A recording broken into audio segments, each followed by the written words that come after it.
KPK tengah mengusut dugaan korupsi dana iklan di Bank BJB.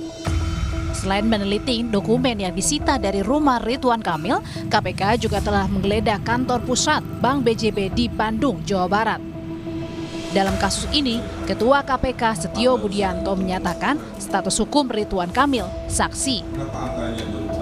Nanti pasti akan didalami ada keterlibatan atau tidak, atau hanya saksi atau hanya internal BJB sendiri yang melakukan cara-cara yang tidak sesuai dengan aturan. Kalau Pak RK sendiri, Pak RK akan diperiksa kapan? Akan dipanggil? Nanti pasti ya saya kembalikan kepada penyidik lah itu, urusan teknis seperti itu. Penyidik, direktur penyidikan, Kasatgas yang akan menentukan sesuai dengan tuntutan. Tapi statusnya apa sekarang nih Pak RK? Saksi.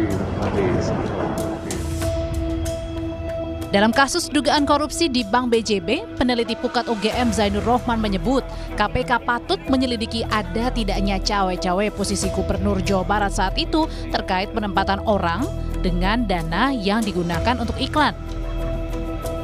Ya, BJB itu secara hukum adalah organisasi yang terpisah dari Pemprov Jabar. Tapi ingat bahwa Pemprov Jabar sebagai pemegang saham mayoritas. Kalau terkait dengan belanja iklan PT Bank BJB, gubernur tidak punya kewenangan apa-apa. Tetapi terkait dengan menempatkan orang-orang kunci di PT Bank BJB, itu adalah kewenangan gubernur. Sehingga yang harus didalami oleh KPK, apakah ada cawe-cawe peran serta dari Gubernur Jawa Barat waktu itu terkait dengan belanja iklan ini. Atau yang kedua, apakah hasil korupsi dari belanja iklan ini ada yang mengalir kepada penyelenggara negara di Pemprov Jabar waktu itu.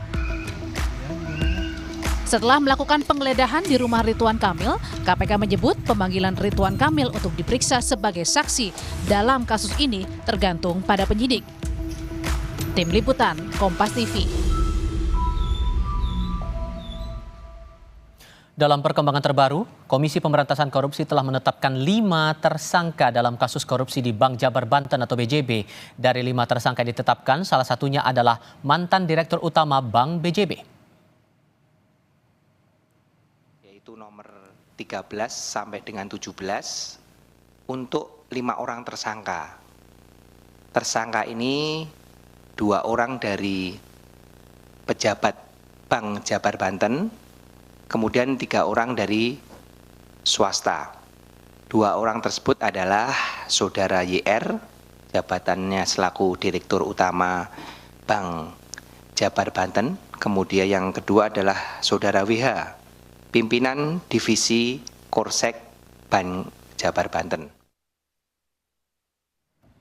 Perkembangan kasus korupsi Bank BJB ini akan kami diskusikan bersama dengan para narasumber. Bergabung saat ini Wakil Ketua KPK periode 2015-2019 Saud Sitomorang dan pakar hukum pidana Abdul Fikar Hajar. Selamat sore semuanya, apa kabar?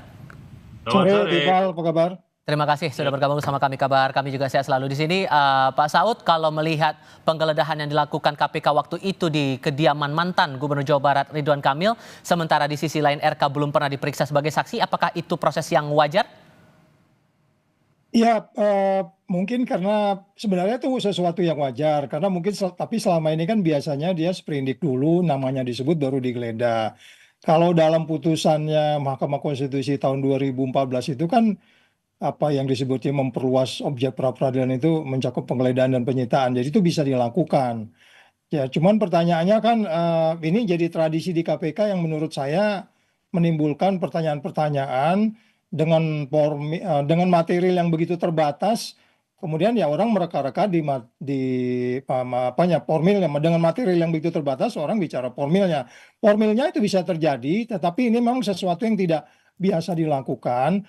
Walaupun sudah masuk penyidikan tentu sudah menyebut nama, 5 orang sudah disebut, kemudian dilakukan penggeledahan terhadap yang bersangkutan. Jadi saya pikir ini style yang berbeda, tapi style ini menimbulkan pertanyaan sehingga apakah yang bersangkutan sudah memang menjadi tersangka atau tidak, itu pertanyaannya gitu. Tapi kalau saya berpikiran common sense, logika, argumentasi nalar hukum kita, ngapain juga kita geledah rumah orang kalau memang hanya disebut-sebut di dalam penyidikan 5 orang yang sudah diperiksa sebelumnya. Jadi dugaan saya kalaupun itu penggeledahan itu dilakukan, sebaiknya ya KPK melakukan upaya-upaya prudent yang menunjukkan bahwa yang bersangkutan memang memiliki keterkaitan langsung perilaku perbuatan apa yang dikaitkan dengan BUMD di Jawa Barat itu.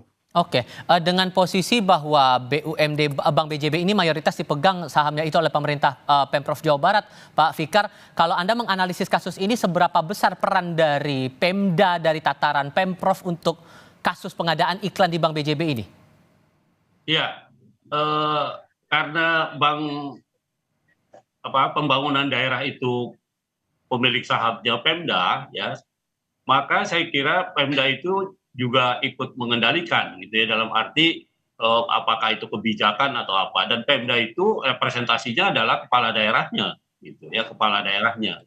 Nah karena itu ya menurut saya ada dasarnya juga kemudian KPK melakukan tindakan upaya paksa, dalam hal ini adalah penggeledahan di tempat-tempat yang memang dianggap berkaitan dengan tindak pidananya gitu ya. Nah apakah nanti bisa dibuktikan dari keterangan dari alat bukti yang lain bisa disangkutkan dengan bekas kepala daerahnya yang dulu umpamanya. Nah itu tergantung nanti pemeriksaan KPK. Tetapi bahwa KPK menggeledah sebuah rumah itu bagian dari pengumpulan alat bukti gitu kalau menurut saya. Seperti Pak Saud katakan tadi benar bahwa itu bagian dari satu sisi itu merupakan bagian dari pengumpulan alat bukti, di sisi yang lain ya harus ada kejelasan juga terhadap orang yang umpamanya rumahnya digeledah dan sebagainya gitu. Karena sampai saat ini sepertinya belum diperiksa ya, belum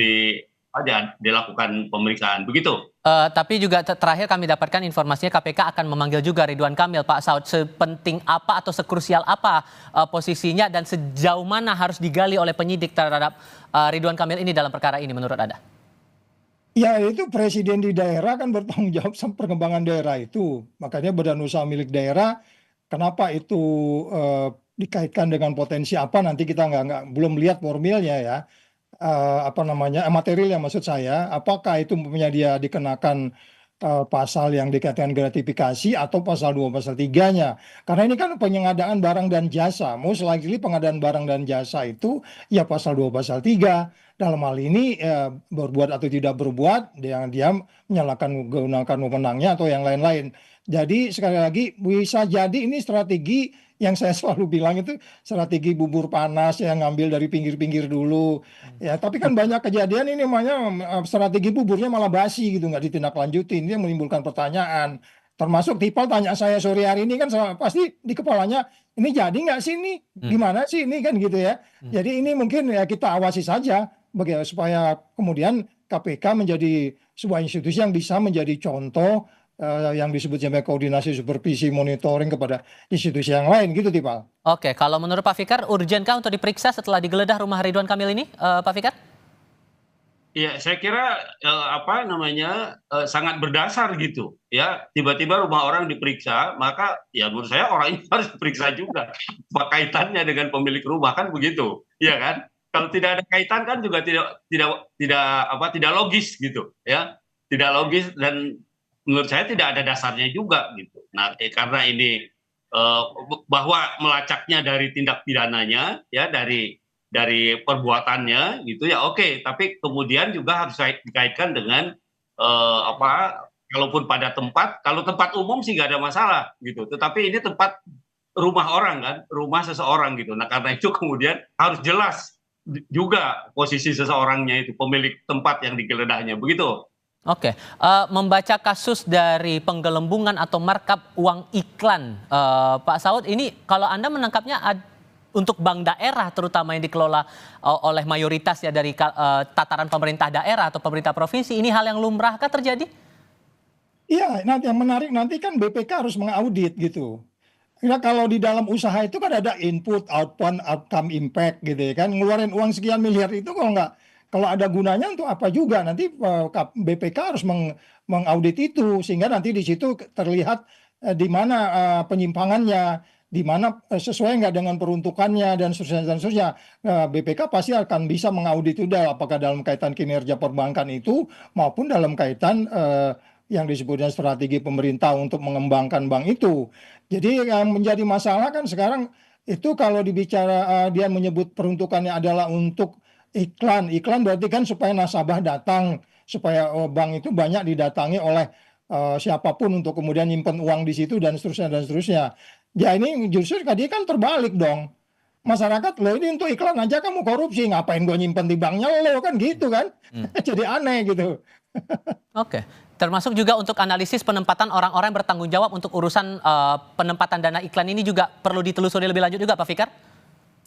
Iya, semua orang yang berkaitan dengan tuduhan korupsinya, saya kira harus ditempatkan atau keterangannya harus ditempatkan sebagai alat bukti gitu. Nah, nanti bahwa siapa yang paling bertanggung jawab dan siapa yang akan ditetapkan sebagai tersangka akan terlihat dari situ, ya, akan terlihat dari pemeriksaan seluruh alat bukti gitu ya, termasuk saksi, ahli atau ya barang-barang yang dikaitkan dengan terjadinya korupsi itu. Begitu. Oke, maka sejauh mana kalau menurut Anda Pak Saud ujungnya dari kasus penggelembungan dana iklan di Bank BJB ini dari analisis Anda?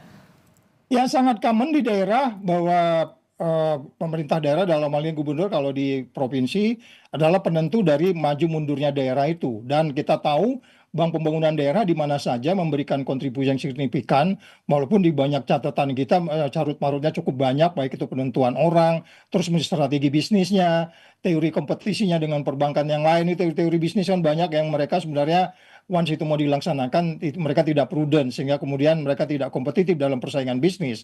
Nah ini kan menunjukkan bahwa ketika terjadi sesuatu yang tidak prudent seperti ini, pengeluaran yang tidak bisa dipertanggungjawabkan, itu saja sudah menunjukkan indikasi bahwa badan usaha milik daerah itu selalu ditentukan oleh bagaimana visi misi kepala daerah itu dalam hal ini gubernurnya. Dan sekali lagi kalau ini kita bertanya pembelajaran buat perbankan yang lain, KPK harus tegas karena kan setiap provinsi punya bank nih.